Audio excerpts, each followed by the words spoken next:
if God knows me and He has my back, what do I have to worry about? What we need to do is just keep moving and not be afraid of making mistakes, because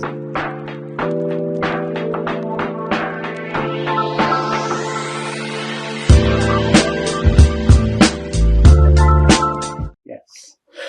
So how did you maintain a sense of hope or confidence when things are going as you plan it?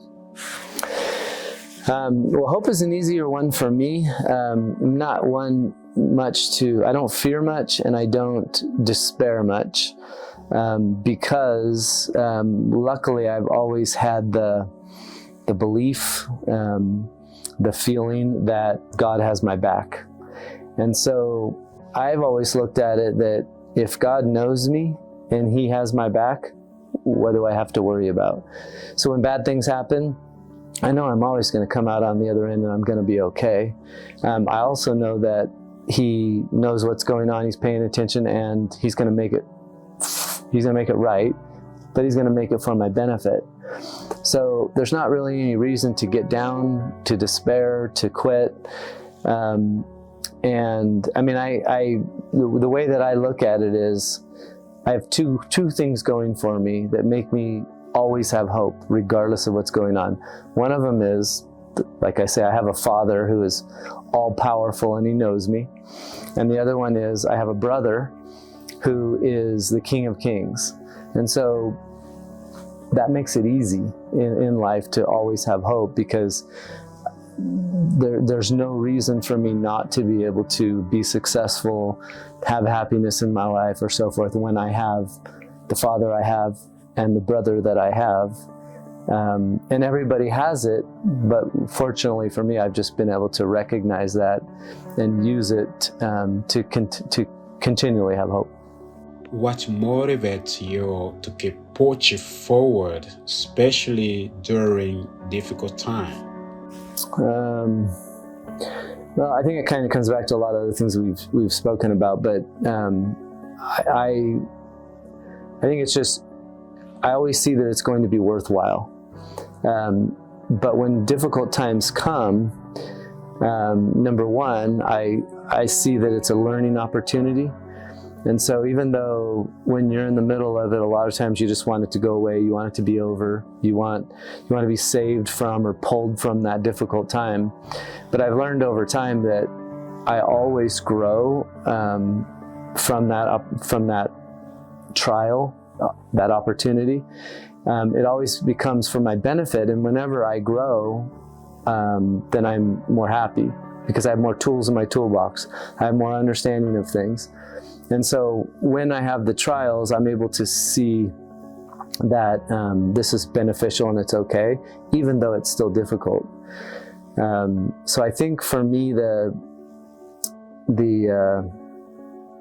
understanding of the future, the hope for the future, is what makes me be able to just continue to push on when things are difficult and know that they're eventually going to get better.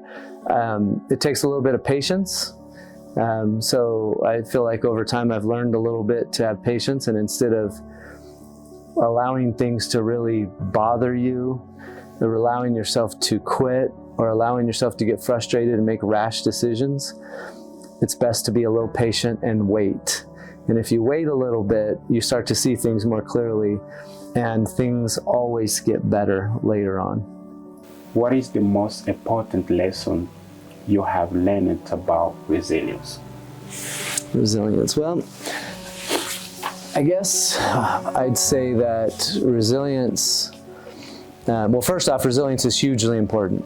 You cannot be successful in life if you're not resilient, because you will always have challenges and problems. And if you're not resilient enough to get past them, then life's going to take you down. But in order to be resilient, you have to go through a lot of challenges and difficulties. So resilience requires hard things, which is why it's tricky for us to teach other people. As parents, for example, we don't want our kids to have to necessarily experience hard things, but hard things is exactly what they need. because they need to become resilient. Because unless we're going to keep them in our home and protect them our whole lives, they have to learn to be resilient, because out in the world they're going to get, hit and kicked, and life's going to be difficult. So we need to allow people to have we need to allow hard things to happen, difficult things to happen to people, and let them figure out a way to get through them, because then they become resilient, then they become stronger, and then they can become successful. What advice would you give young people facing challenges? So one of the things that I say often to people who are trying to find their way, who are stuck, who are struggling, is to always be in motion.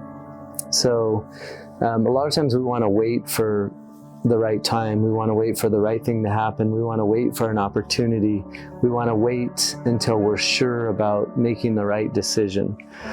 But usually nothing really good comes when we're waiting, when we're on hold, when we're paused. Good things usually come when we're in motion. And so we need to just move forward and do something. And when we move forward and do something, that's when opportunities come. That's when we learn things. That's when the world opens up to us. It's also when people see what our abilities are, what our talents are, and that's how they can start fitting in with whether it's career or whatever it is that we're trying to do and wanting to do in life. So when you're struggling, you're having challenges, a lot of times we want to stop, we want to wait, we want to pause, we want to wait till we can figure things out. But in reality, what we need to do is just keep moving and not be afraid of making mistakes, because as we're in motion, we will make mistakes, but that's okay, because we're still learning and in motion, and opportunities come. And we're going to find things as we're in motion, and those things are going to help us overcome the difficulties that we have. But don't ever allow yourself to be paralyzed and stuck. Just keep moving. What do you hope the young people to take away from your story today? Well, I would say number one, that life's amazing, and it should be amazing for everybody. I know some people have difficult situations, and that's understandable, that it's a struggle for them to see that life's amazing, and it can be a struggle for them to enjoy life, but they can get there regardless of who they are. They can figure it out, because it's all in your attitude. You can choose to be happy, you can choose to be grateful, and you can choose to be successful. It's not based on your environment. It's based on the decisions that you make and how you choose to see life. We all have different talents, we all have different abilities, and you need to find where your place is, where you can be comfortable, where you can be successful, and where you can make an impact. But everybody can make an impact if they want to. They need to believe in themselves, and they need to move. They need to make things happen. They can't wait around and say, well, at some point it will come out, or if God wants me to help people, then He'll put something in front of me, or whatever. We have to choose and move forward with things, doing the best that we can, and that's how we'll find ourselves and how we'll find our ability to be happy and be successful.